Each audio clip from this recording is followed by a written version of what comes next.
Test, Test. Schön, dass ihr wieder eingeschaltet habt. Wie versprochen, habe ich euch ja gesagt, dass ich natürlich meinen Italien-Vlog euch noch ausführlich in einem anderen Video vorstelle. Oh, ich glaube, mein Laptop hat gerade Hallo, Hallo gesagt. Jedenfalls habe ich euch versprochen, dass mein Italien-Vlog in einem separaten, längeren Vlog online kommt. Und bevor wir mit Bella Italia anfangen, wollte ich euch noch zeigen, wie ich eigentlich so meine Vlogs edite, wie ich sie zusammenschneide und was für Tools ich dazu brauche. Wir haben auch einige Fragen aus der Community, mit welcher App oder mit welchem Programm ich schneide, wie ich denn immer am besten sozusagen die Farben hinbekomme. Und da dachte ich, da mache ich ein kleines Tutorial anhand meines Italien-Vlogs. Und in Zusammenarbeit mit AMD-Prozessoren habe ich mir gedacht, können wir einfach eure Fragen hier beantworten. Zunächst zu AMD-Prozessoren, also das ist der Laptop, an dem ich die Videos zusammenschneide. AMD sind leistungsstarke Computerprozessoren, die man beispielsweise bei Spielkonsolen findet oder auch in verschiedenen Computern und Laptops. Und weswegen ich auch am liebsten mit den AMD-Prozessoren arbeite, ist einfach vor allem aber auch beim Video-Editing. Das sind riesige Dateien, meistens in HD, zum Teil auch in 4K, kommt immer darauf an, mit welcher Kamera oder Smartphone ich eben die Videos aufnehme. Dann natürlich ist es, wenn ich die natürlich aneinanderreihe und Vlogs bis zu 20 bis halbe Stunde gehen, dann noch irgendwelche Filter ich mit einbaue, Titel, Crane-Effekte etc. Das sind unglaublich große Dateien, mit denen ich arbeite. Dazu brauche ich natürlich auch recht starke Prozessoren, einen starken Computer, der das auch aushält, damit einfach das Editing viel smoother läuft und einfach ich keine Probleme habe, wie zum Beispiel beim Formatieren, Exportieren und irgendwie.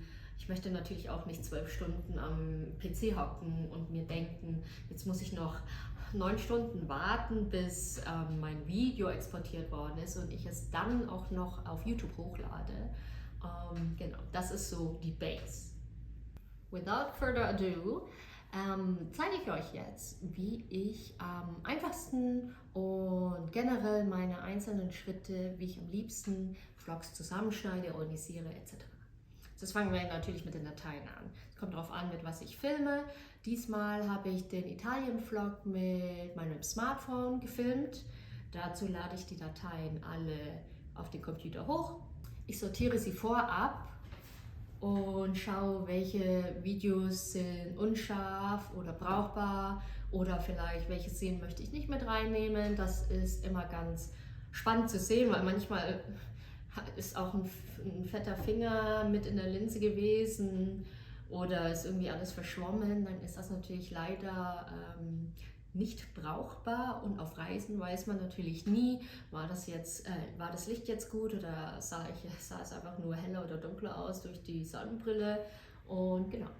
Was ich dann auch noch sehr gerne mache, ist, ich lade sie ein in Adobe Premiere, sortiere sie nach dem Datum, nachdem ich sie aufgenommen habe, denn eigentlich sind meine Videos und meine Vlogs generell auch immer sehr chronologisch. Also es ist wirklich so, wie ich es erlebt habe, so wie ich hingefahren bin, die Orte, die ich besucht habe. Das ist wirklich sehr realitätsnah, sagen wir mal so. Also ich mische sehr selten nehme selten den Tag nach vorne oder mische die Destination. Das wäre dann mir ein bisschen zu chaotisch und ich glaube, dann verliere ich selber auch den Faden. Und irgendwie finde ich das immer ganz schön, wirklich die Reise in den Vlogs so realistisch und so authentisch darzustellen, wie ich sie auch wirklich erlebt habe. Als allererstes füge ich immer die Musik ein. Ich füge immer am besten auch so schöne Standbilder ein, wo ich natürlich alles einbinden kann, den Titel einbinden kann, mein Logo mit einbinden kann. Und das sieht man auch ganz schön an diesen Dateien.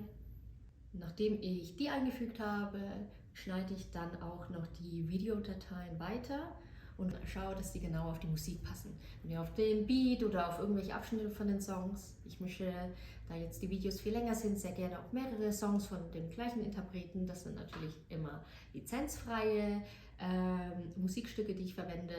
Und das finde ich immer ganz schön. Das hat dann immer so einen gleichen Faden, vor allem wenn es von einem gleichen Künstlerin ist. Und man sieht dann auch einfach so das passt einfach perfekt zur Geschichte.